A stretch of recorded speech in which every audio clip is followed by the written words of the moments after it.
is Janice, and I'll be your conference operator today. At this time, I would like to welcome everyone to Monday.com's first quarter fiscal year 2025 earnings conference call.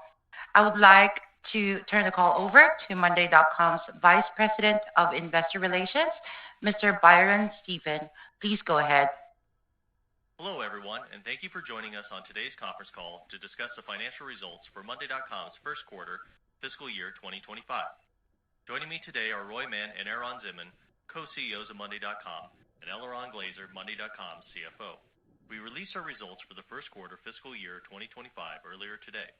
You can find our quarterly shareholder letter, along with our investor presentation and a replay of today's webcast under the News and Events section of our IR website at ir.monday.com. Certain statements made on the call today will be forward-looking statements, which reflect management's best judgment based on currently available information. These statements involve risk and uncertainties and may cause actual results to differ from our expectations. Please refer to our earnings release for more information on the specific factors that could cause actual results to differ materially from our forward-looking statements. Additionally, non-GAAP financial measures will be discussed on the call. Reconciliations to the most directly comparable GAAP financial measures are available in the earnings release and the earnings presentation for today's call, which are posted on our investor relations website. Now, let me turn the call over to Roy. Thank you, Byron, and thank you everyone for joining us today. We are pleased to report that 2025 is off to an exceptional start for Monday.com. In Q1, we delivered robust revenue growth of 30% year over year, achieved record quarterly operating profit, and generated our highest ever cash flow for a single quarter. These results reflect the strengths of our multi-product offering, the dedication of our teams, and our continued focus on operational excellence. We also continue to invest in product innovation, including the launch of new Monday work management capabilities and AI-powered features, which are being rapidly adopted by our customers. As of the end of Q1, we've seen our users perform more than 26 million AI actions to date, up more than 150% since the end of 2024. We are thrilled to see such rapid growth in usage of AI as our customers utilize the features to automate complex tasks, extract insights, and accelerate decision-making. Our strong financial performance and disciplined operations position us to weather any uncertainties in the year ahead. During times of market volatility, customers increasingly rely on Monday.com for our flexible platform and cost-effective solutions. Our adaptable product suite and scalable pricing enable businesses to stay agile, optimize resources, and confidently manage the changing demands. Let me now turn it over to Eran to walk you through some of our business and product highlights of the quarter. Thank you, Roy. The enterprise continues to be our fastest growing segment and presents significant opportunities for market share expansion, and we are excited to be strengthening our efforts with these customers. In Q1, we launched a set of new capabilities available exclusively in the Work Management Enterprise tier, designed to provide business leaders with enhanced visibility and control over execution across departments. This includes exciting new features, such as AI-powered risk insights, AI-powered portfolio reports, managed templates, resource planning capabilities, and more. We are also very happy to announce the appointment of Casey George as Chief Revenue Officer. Casey brings nearly 30 years of experience in scaling enterprise software organizations and driving strategic market expansion. Most recently, he served as Executive Vice President of Global Sales at Click, where he oversaw $1.3 billion in annual recurring revenue and led a global team of over 1,000 employees. His leadership track record also includes senior roles at Talent, Variant, and IBM, where he successfully built and aligned go-to-market organizations across multiple business environments. Casey will be based out of our North America headquarters in New York City. This marks an exciting milestone as we welcome our first global C-level leader to Monday.com. We are confident that his expertise will further accelerate our enterprise growth, strengthen customer relationships, and support the next phase of our go-to-market strategy. In sum, The strong momentum we achieved at the close of 2024 has continued into the first months of 2025, setting a solid foundation for sustained growth. Looking ahead, we remain confident in our ability to execute on our strategic initiatives and capitalize on the significant growth opportunities that lie before us. Despite recent macroeconomic uncertainty, we believe that our strong product offering, resilient business model, and disciplined approach position us well to build market share and continue delivering value for customers and shareholders. With that, I'll now turn it over to Eliran to cover our financials and guidance. Thank you, Eran, and thank you to everyone for joining our call. As Roy and Eran mentioned, Q1 marked a strong start to 2025 with solid revenue growth and improving efficiency. Total revenue came in at $282 million, up 30% from the year-ago quarter. Overall, NDR was stable at 112% in Q1, with improving retention for our larger customers cohort. As a reminder, our NDR is a trailing four-quarter weighted average calculation. For the remainder of the financial metrics disclosed, unless otherwise noted, I will be referencing non-GAAP financial measures. We have provided a reconciliation of GAAP to non-GAAP financials in our earnings release. First quarter gross margin was 90%. In the medium to long term, we continue to expect gross margin to be in the high 80s range. Research and development expense was $53.8 million in Q1, or 19% of revenue, up from 16% in the year-ago quarter. Sales and marketing expense was $135.9 million in Q1, or 48% of revenue, compared to 56% in the year-ago quarter. Net income was $58.4 million in Q1 2025, up from $31.7 million in Q1 2024. Diluted net income per share was $1.10 in Q1, based on 53 million fully diluted shares outstanding. Total employee headcount was 2,695, an increase of 187 employees since Q4. We continue to expect to grow headcount by approximately 30% in fiscal year 25. Moving on to the balance sheet and cash flow. We ended the quarter with $1.53 billion in cash and cash equivalents, up from $1.41 billion at the end of Q4. Adjusted free cash flow for Q1 was $109.5 million, and adjusted free cash flow margin was 39%. Adjusted free cash flow margin is defined as adjusted free cash flow as a percentage of revenue. We remain on target to meet our Investor Day goal, generating over $1 billion in free cash flow from fiscal year 23 to fiscal year 26. Adjusted free cash flow is defined as net cash from operating activities, less cash used for property and equipment and capitalized software costs, plus costs associated with the build-out and expansion of our corporate headquarters. Now let's turn it to our updated outlook for fiscal year 2025.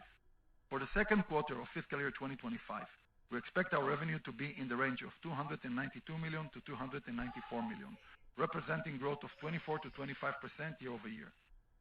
We expect non-GAAP operating income of $32 million to $34 million and an operating margin of 11% to 12%. For the full year 2025, we expect revenue to be in the range of $1,220 million to $1,226 million, representing growth of 25 to 26% year over year. This forecast now assumes a negative impact from FX of less than 100 basis points. We expect full-year non-GAAP operating income of $144 million to $150 million and an operating margin of approximately 12%. We expect full-year adjusted free cash flow of $310 million to $360 million and adjusted free cash flow margin of 25 to 26%. Let me now turn it over to the operator for your questions.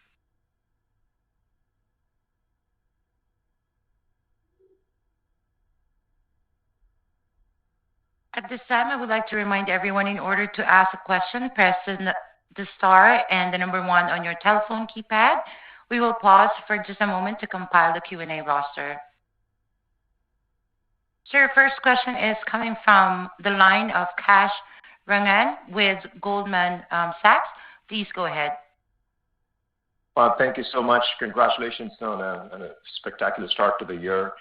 With the new addition of your Chief Revenue Officer coming on board, I'm curious to get your take on what are the things about the go-to-market approach for Monday, which has worked really so beautifully, that you preserve with this new executive going forward, and what are the things that you would like to be done differently, especially with the broader diversification of the product? You've got multiple products now. You've got the work management, you've got a dev, you've got CRM, a whole bunch of ITSM, et cetera. So given that the company wants to scale and become even more successful, what changes in go-to-market do you foresee ahead? Thank you so much, and that's it for me. Hey, Kash. This is Eran. So first of all, I want to say we're very excited for Casey to join. I actually joined last week, and it's been a long process, and we feel very confident about Casey and his joining the company. I can say that on one hand, I think, like you mentioned, it's a machine that we built over the years that combines product-led growth with sales-led motion. And I think we would love to preserve our ability to do both performance marketing and to do more top-down selling at the same time. Also, the multi-product strategy has been very successful. We definitely want to preserve that and scale that. I think Casey brings a lot of experience overall, but even more specifically, I think can help accelerate our go-to-market, our up-market motion. It's been one of our most strategic pillars and things we'll be focused on as a company. Casey brings a lot of expertise and knowledge about selling to larger enterprises and scaling that operation, and I'm sure it's going to help us accelerate what we've already been doing. In addition to improving a lot of the things, increasing efficiency, and I think it's going to be a smooth transition with a lot of potential upside going forward. Super. Thank you so much.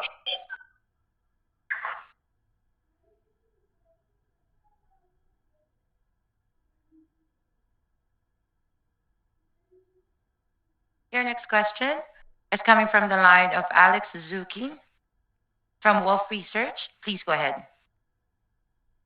Hey guys, thanks for taking the question. Congrats on a great quarter. Maybe just run us through what you saw this quarter from the CRM and the service business, and then Dev, it looked surprisingly strong actually, according to our numbers. So just maybe give us a little bit of an explanation there, and then on NRR. Or NDR, it was solid at flat at 112%. But there were some moving pieces where it looks like it's continuing to strengthen up market. So maybe help us understand how to think about that going forward as we go through 2025. Thanks, guys. Yeah, thanks, Alex. This is Eran. So, we see great momentum overall with our product suite. More specifically, Q1 had a strong performance in terms of net adds of customers. I think part of it is seasonality of our performance marketing spend. Traditionally, Q1 is a strong quarter for us in terms of performance marketing investment. And because of the nature of those products and the fact that it's a new go-to-market for us, just the net adds that we saw in Q1 were high and kind of aligned with our expectations. With that, I would say service is not just an SMB product. We see 70% of the AR for Monday service coming from mid-market and enterprise segments, so also strong momentum there. And for Monday, we're very encouraged with the go-to-market. We're making some changes and optimizations, and overall, we feel there's good momentum. So overall, it's pretty much aligned with what we expected from Q1. Momentum is strong across all products. And we continue the investment in terms of performance marketing going forward. In terms of retention, I'll refer to Eliran. Sure. Hey, Alex, it's Eliran. With regards to NDR, look, while we haven't seen any changes in customer behavior, there is more uncertainty in the in the macroeconomic environment. So when we think about NDR, currently it's around 112%. We believe it's going to be slightly below 112% potentially by the end of the year, having in mind the uncertainty that currently exists. Your next question comes from the line of Pinjalim Bora with JP Morgan. Please go ahead. Just want to ask on AI action. Seems like that's growing exponentially. Maybe talk about that strength. How much of that is experimentation at this point versus being added to production workflows or automations? Have you heard any kind of productivity improvements from customers, and have you started kind of monetizing the AI actions at this point? Yes, hi, it's Roy. So yeah, we're very happy with the adoption on a lot of levels. First off, we see a lot of customers get a lot of value out of those actions, and the numbers are great, but they don't really represent the value. It's like real business value in a lot of aspects, and we are monetizing it. It's still, I would say, like the usage we see is deep in many areas, but the monetization is still in early stages, and we're experimenting with it. We do see a correlation between usage and pricing, and the fact that people do actually pay when they get the real value. Understood. One quick follow-up for Eliran. Eliran, can you help us understand the FX impact in Q1?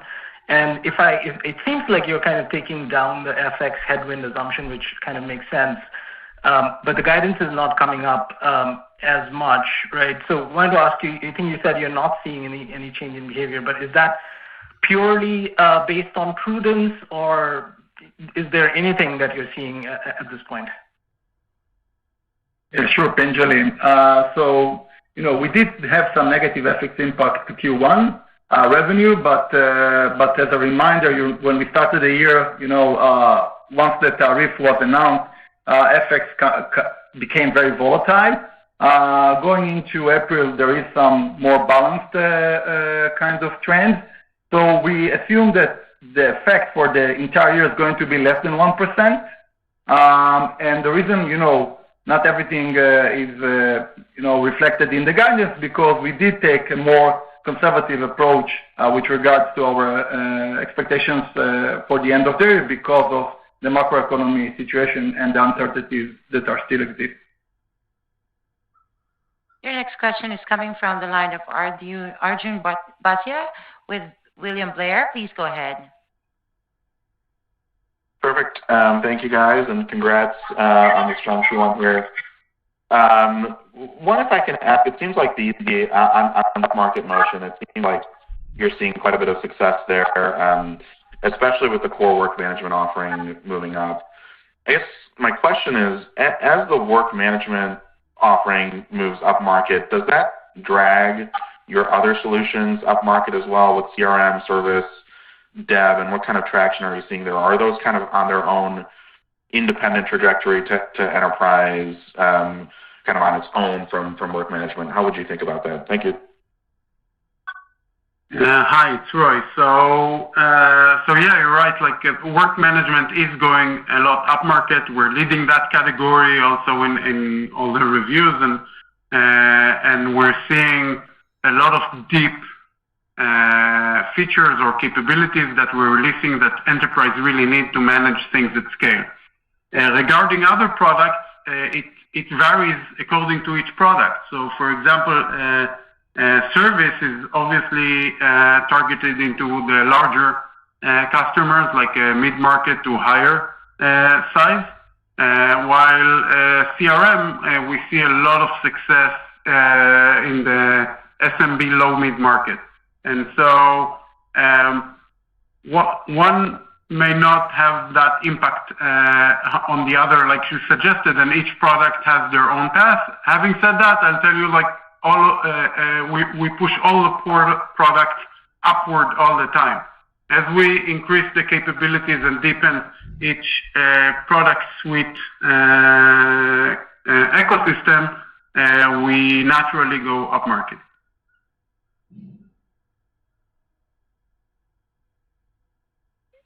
Your next question is coming from the line of Steve Enders with Citi. Please go ahead.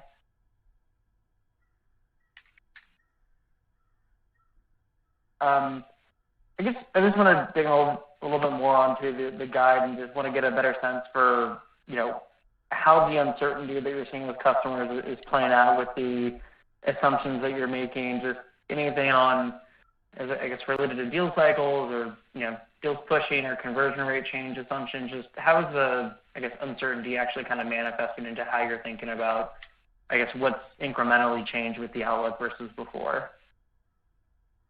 Sure. Hey, Steve, it's Eliran. So first of all, overall customer growth, we believe it's going to be in the mid to high single-digit growth year over year. We still continue to believe that the FX impact, as I mentioned earlier, is going to be less than 1%. As we have seen, it's very volatile. Overall NDR that always is taking into account as part of guidance, we said it's going to be slightly below 112%. We don't have any revenue from AI that we are currently taking into account in fiscal year 2025. And we have a very small amount of Monday service revenue that we built into the guidance. But I think all of that is, again, with some uncertainty in the market, still exists with everything that is going on. We did take a more conservative approach, and we want to see how it's going to develop throughout the year. I just wanted to remind everyone that if you'd like to ask a question, press star 1 on your telephone keypad. Your next question is coming from the line of Brent Thill with Jefferies. Please go ahead. Thanks. I'm curious if you could just give us a sense of what you saw in April versus March and how the current quarter's trending. And just curious if you looked at enterprise versus SMB, any notable trends that you're seeing. Thanks. Hey, Brent, this is Eran. So yeah, I mean, across all segments, enterprise and SMB is pretty consistent throughout Q1 and also going into April. So we don't see any major changes. Still, enterprise our fastest growing segment, but pretty much in line with what we saw in Q1. And also we've seen very strong demand in terms of mid-market and SMB in Q1 and also going into April. Like we mentioned, like the net adds was strong Q1 as we expected. So I would say all in all, it's pretty much in line. We don't see anything special going into April.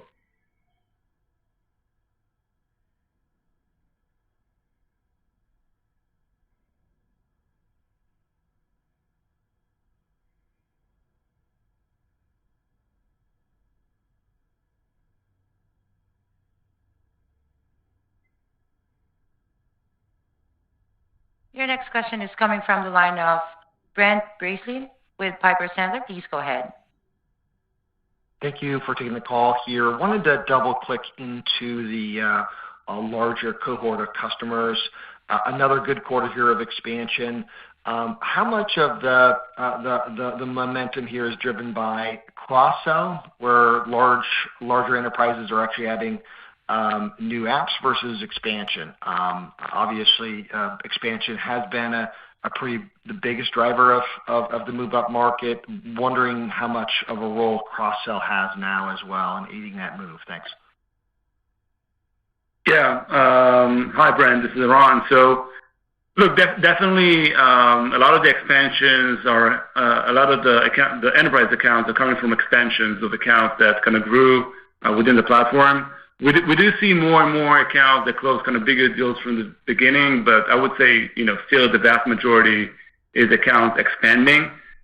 We do see more cross-sell, definitely on monthly service. It's more meaningful, but also happens with other products. I would say the vast majority of like the major expansions we see today are based on adding significant amount of seats and not like significant cross-sells yet. But over time, we think this will change, obviously. Helpful color. And then just one follow-up for Eran, if I could. You talked a little bit about linearity in the quarter. Could you talk about geo? Obviously, we're all kind of nervous around what happens next. It sounds like things continue to plug along here for you. But from a geo perspective, was there any sort of unusual activity by any sort of geography, or again, was it still pretty balanced for what you've seen so far? Yeah. Hey, Brent. So the short answer is demand has been healthy and consistent across all regions in Q1. We didn't see anything that we can, call out, in a different manner. Fair enough. Thank you. Your next question is coming from the line of Jackson Ader with KeyBanc Capital Markets. Please go ahead. Thanks for taking our questions, guys. The first one on Dev, the customer addition saw a really nice bounce back here in the first quarter. And so could we just get an update on where we are in the timing of kind of Dev's repositioning in the market? Thank you. Yeah. Yeah. Hi, Jackson. This is Eran. Look, I mean, overall, we're happy with the progress with Monday Dev, and definitely we see momentum there, and the team is doing a great job, and it's good feedback from customers. I would say the thing that drove most of the change in terms of customer adds in Q1 was stronger performance marketing that we able to spend efficiently. There's not like major go-to-market change in Monday Dev, and it's more of a seasonality, I would say, that's kind of skewed a little bit towards Q1. But yeah, I mean, overall, we're happy with the progress. The team is launching a lot of new features and capabilities, and there's good feedback from customers. Overall, we're happy with the progress and the momentum. Okay, great. This is a quick follow-up. I mean, if you think, okay, periods of uncertainty and that might manifest itself in the business, I mean, do you expect that would be like, how would that show up? Would it be your performance marketing channels, like kind of top of funnel becomes more difficult? Is it people buying more, standard basic instead of pro? What does that look like if it were to happen? Hi, it's Roy. I think what we saw is like in the past is that for larger enterprises, it takes more time to buy, more decision making, and they might optimize way more, scrutinize over seats and see that each one is like really used over time. Like that's where we see things. Like I can say right now, from where we look at things, the demand is very healthy. Okay, and we're able to continue and invest in growth in a very good way, and also expand really well. But again, like that's what happens, and sometimes and that's what we see in different geos. Your next question is coming from the line of Michael Berg with Wells Fargo Securities. Please go ahead. Hi there. Thanks for taking my questions, and congrats on the quarter. I wanted to touch on the hiring plans. You had another uptick on year-over-year growth. I know there's a lot of focus around hiring enterprise sales reps, so maybe you can help us get us some better color on the typical timing of ramps for enterprise sales reps and how much of the contribution from this new cohort of sellers is embedded in the guidance. Thanks. Yeah. Hi, Michael. This is Eran. Yeah, I mean, overall, we see strong hiring trends in Q4 and into Q1. Just to mention, in Q1, we added about 187 new employees, and overall, there's almost 2,700 people in the company. And we expected to see this going into Q2 and the remainder of the year. Just as a reminder, we expect to grow our headcount this year in about 30% overall. I would say the vast majority of our investment goes into the CRO organization, so mostly around sales, people that are joining the enterprise motion, and also R&D. That's a big part of our investment in terms of improving product and our roadmap. And yeah, look, we see a lot of opportunity to upsell and expand our existing customer portfolio. The hiring pretty much started with the performance that we see and the return on investment. So far, we're very happy with the results, and we continue to invest through the remainder of the year. Helpful. Thank you.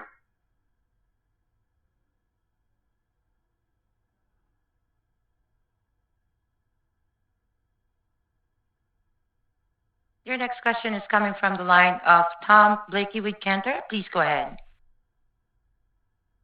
Hey, guys. Thanks for squeezing me in here. Just maybe a couple quick ones. You mentioned the use of MCP in your shareholder letter.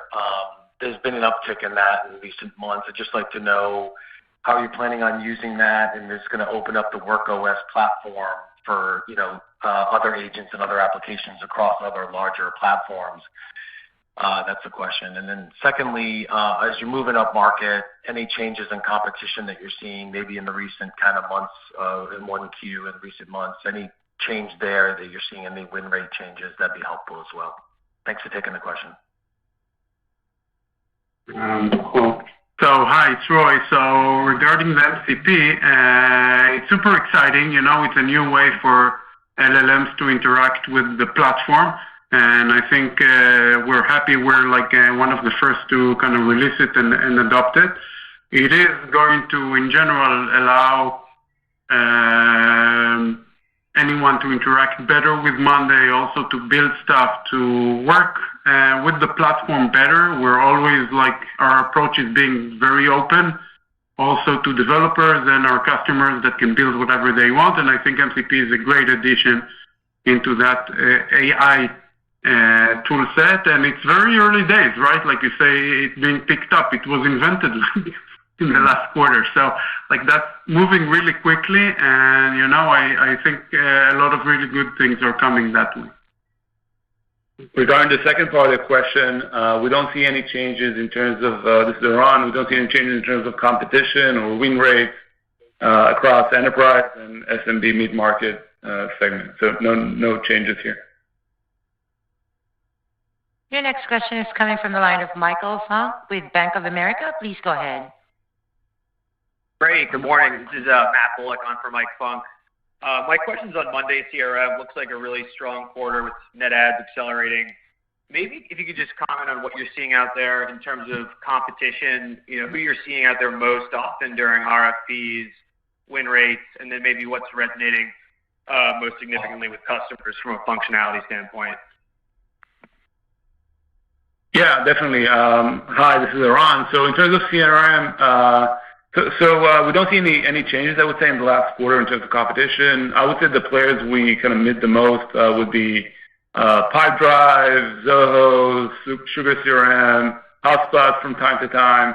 So it's mostly, I would say, players that focus right now on SMB mid-market. That would be the most.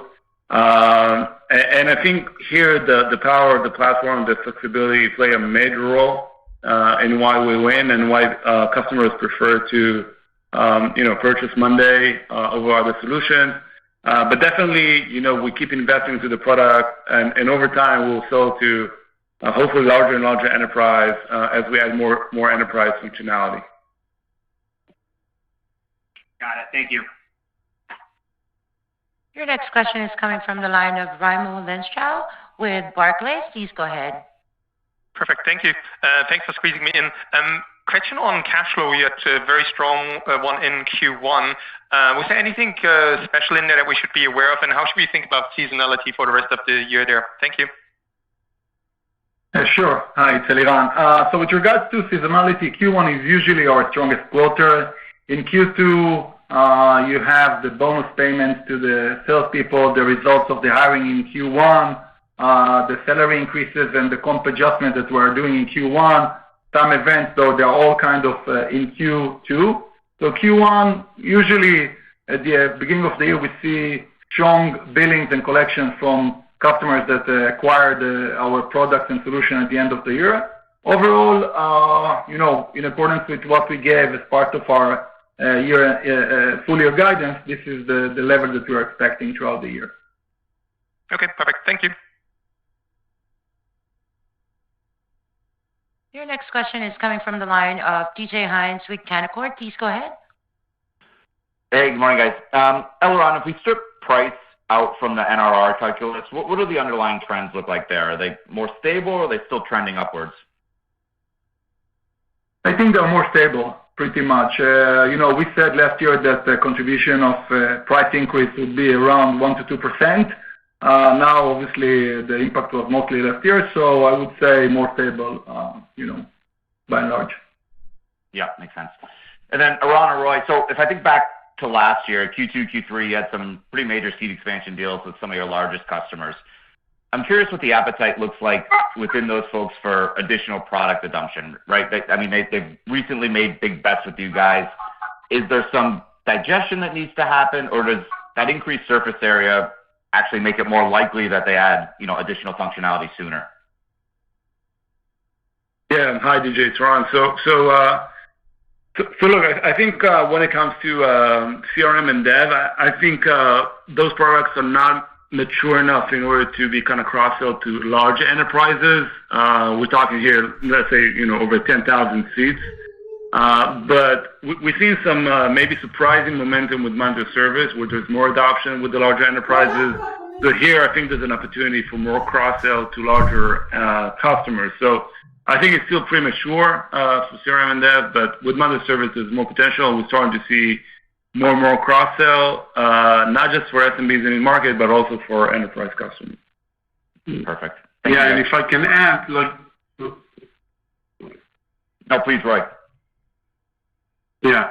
So we do see for some of them that they adopted really well, and people are using, and they have like appetite, like you said, for growth. Excellent. Thank you, guys. Your next question is coming from the line of Connor Murphy with Capital One. Please go ahead. Hey, good morning, guys. Thank you. I just want to take another crack at the NDR downtick in guidance. Last quarter you thought it was stable for the year. This year it sounds like now it's going to be below 112%. Can you just unpack that a little more? It sounds like trends are stable through April. Expansion sounds pretty good with larger customers. Is it purely just conservatism because of the macro, or is there anything else you guys can give us on that? Thank you. Hey, Connor, it's Eliran. No, again, it's mostly the recent uncertainty, and we did take some conservatism to our NDR expectations because really we don't know how it's going to evolve throughout the year. So I would say this is probably the most significant factor.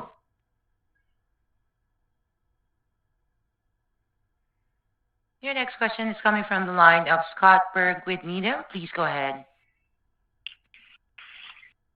Hi, everyone. Nice quarter. Eliran, I wanted to expand on an answer you gave to, I think it was Brent earlier, around a geographic kind of traction, what you've seen there. It looks like your European business in particular did see some kind of, meaningful growth deceleration in the quarter. Was it something on the sales side, or was there an FX component? Trying to understand why that growth in that particular geo was meaningfully different from last quarter.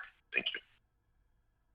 Hi, Scott, it's Eliran. With regards to Europe for the past, last year we saw some weakness when we called it out versus North America. North America continues to be strong. I think with Europe there is some, challenges in the region in some places. But overall, I think we are getting a more clearer picture. We're actually stabilizing, still not what we have seen in North America, but overall we are pretty happy with the, progress that we are seeing there. Understood. Thank you. Your next question is coming from the line of Taylor McGinnis with UBS. Please go ahead. Yeah, hi. Thanks so much for taking my question. So if I look at the guide from 2Q through 4Q, it implies stability and growth in the mid-20s. So, Eliran, could you just walk us through the different assumptions and what's supporting your comfort in stability in the mid-20s? I think before you talked about price contributing an incremental $40 million and then seeing CRM, dev, and service scaling to maybe like low teens ARR. So any changes in those inputs or second half growth catalysts that could offset, some of the macro headwinds potentially? Thanks. Sure. So nothing that, nothing has changed. Our approach and philosophy to guidance has been consistent. As I said, it's a bit more conservative due to the factors that I mentioned earlier. Just to recap them really quickly, the overall NDR that is going to be below 112%, the FX impact, potentially customer growth that is going to be mid to high single digits. In the past we said high single digits, but we got to a scale of 245,000 customers at the end of last year, and now we're focusing more on expanding rather than growing them. We're still going to increase headcount in a significant way, 30%.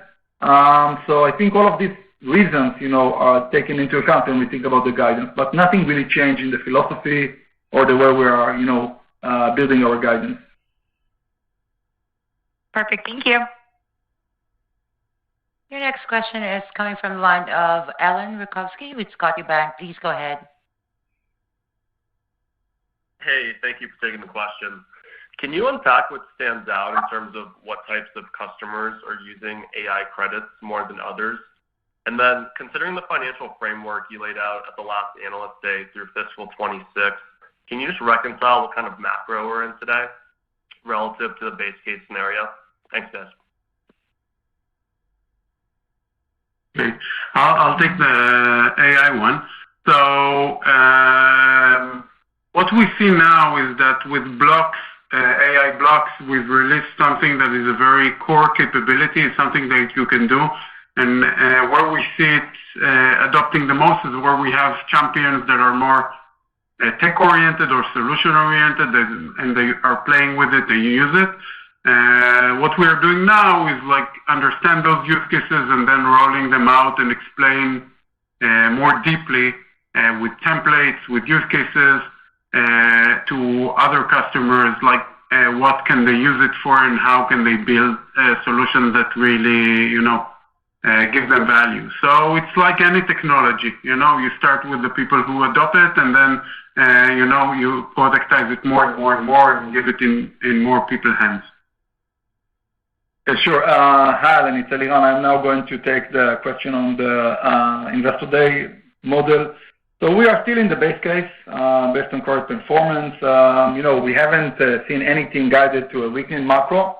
And when we see it, we called it out, like we said about our conservative approach to guidance. We do see some improvements to the margins that we have said, that we're going to get at the Investor Day, but other than that, we continue with the base case scenario. Your next question is coming from the line of Rob Oliver with Baird. Please go ahead. Great. Thank you, guys. Good afternoon. Two-part question on go-to-market. First, on the Casey George hire, just would love to hear from you guys, perhaps Roy, what was it about his background in particular that made him the right fit for you guys? I'm sure you guys certainly had your pick. And then secondly, would just be curious, as you have more success moving upmarket, how, if at all, the partner strategy needs to evolve. Thank you very much. Yeah. Hi, Rob. This is Eran. So I would say a combination of a few things. I've mentioned the enterprise experience at the beginning of the call, so that definitely was a key part of why we felt like Casey can be a major accelerator to our strategy. Also, I think his previous experience was one in large enterprise, but also in smaller companies, and also in his last company, he managed a large scale of customers, over 50,000 customers. So I think he kind of brings the knowledge of, on one hand, going up market and dealing with large enterprises. On the other hand, dealing with large amount of organization as customers, so understanding funnels, large numbers, and kind of more of a analytical approach to sales and go to market. So overall, I think for us, it was the perfect fit in terms of, on one hand, understanding the complexity of managing a large customer base, with, on the other hand, scaling to large enterprises and doing more top-down selling. I would say also on a personal level, we felt strong connection and felt like this can be a great opportunity to work together, and kind of we saw eye to eye on what's important for us in terms of managing the team and scaling the team going forward. So that's kind of the high level, and as I said, we're very excited for him to join and be part of the team. In terms of the partner strategy, so I would say that pretty much didn't change in the last quarter, but overall, I would say a combination of one, focus on additional geographies that we don't have sales presence, and partners help us reach enterprise customers and scale our sales operation. They also bring a lot of technical expertise. A lot of our partners are doing professional services to customers. They help with anywhere from data migrations, integration. They help them build solutions on top of Monday. And they offer like white glove implementation services for customers. And also we have partners who specialize in specific industries, so they can help with specific knowledge on specific implementation per industry. Overall, I would say we continue to invest. Partners is a big part of our go-to-market motion as a company. If anything, to become more significant over time. I think Casey sees the same way as we do about partners and potential, and we continue to invest in that part of the business going forward. Again, if you'd like to ask a question, press star 1 on your telephone keypad. Ladies and gentlemen, that concludes today's call. Thank you all for joining. You may now disconnect.